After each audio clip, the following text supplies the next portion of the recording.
Look at this command line executing a simple cron job. On an isolated server, running a task at a specific time is a solved problem. But the moment you distribute that workload across a fleet of thousands of nodes, time itself becomes ambiguous. Network latency, race conditions, and node failures turn a simple scheduling command into a complex distributed systems problem.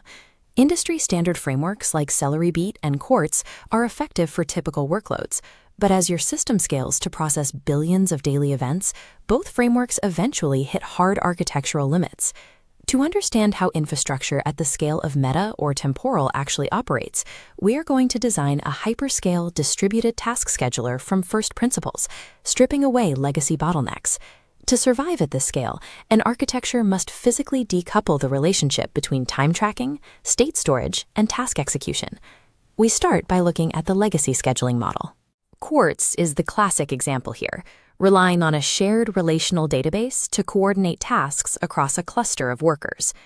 To ensure two workers don't execute the same task at the same time, this model uses pessimistic locking.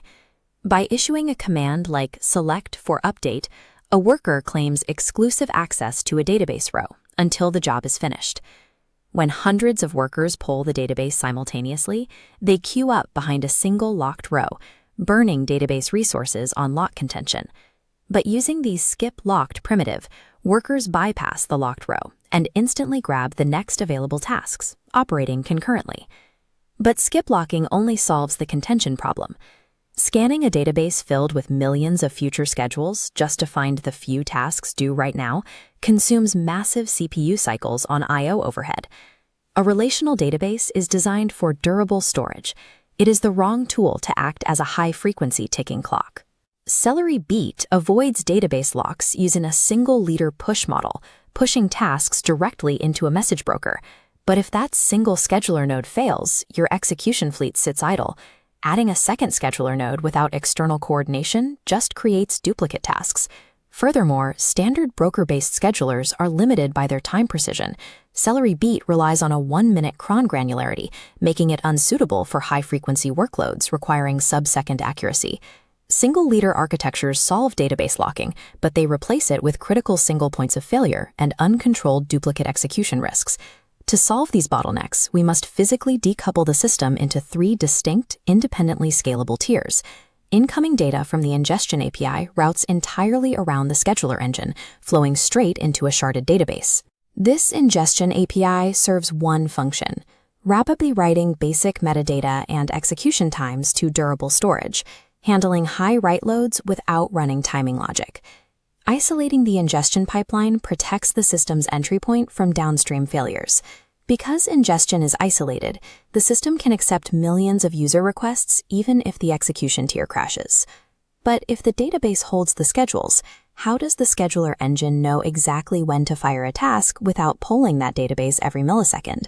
Sorting tasks into a priority queue causes severe CPU overload at scale. Instead, the hierarchical timing wheel reforms this into 3 nested gears, tracking hours, minutes, and seconds. The system hashes a task's target time and drops it directly into a specific time bucket, achieving constant time complexity. To prevent memory exhaustion, a background service materializes only the next 60 seconds of tasks. As the wheel ticks forward, every task resting in that specific bucket fires simultaneously. Because this runs in memory, the engine writes its state to an append-only write-ahead log. If a node crashes, it replays the log to rebuild the timing wheel without losing the current execution window. By replacing logarithmic sorting with constant time hashing, the system removes the scheduling bottleneck, allowing the timing engine to scale horizontally. The final step in the lifecycle relies on a poll-based execution tier. Worker nodes proactively request tasks from the scheduler only when they have capacity, providing natural backpressure. Beware the zombie worker. Worker 1 pulls a task, receives a lease, but freezes.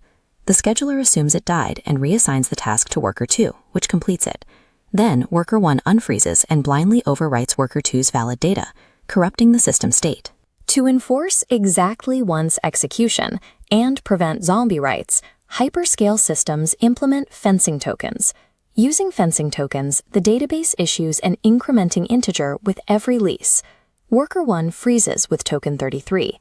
Worker 2 gets token 34, completes the job, and updates the database requirement. When the zombie worker 1 tries writing with stale token 33, it is immediately rejected.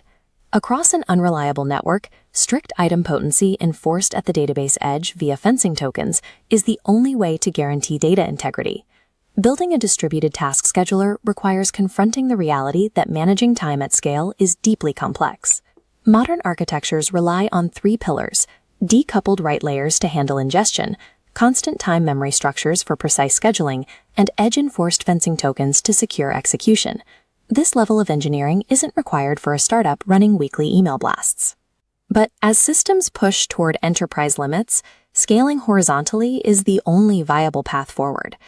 By abandoning pessimistic locks and single leaders in favor of event-sourced, decoupled designs, engineers can command billions of precise events with a level of resilience that traditional monolithic schedulers cannot match.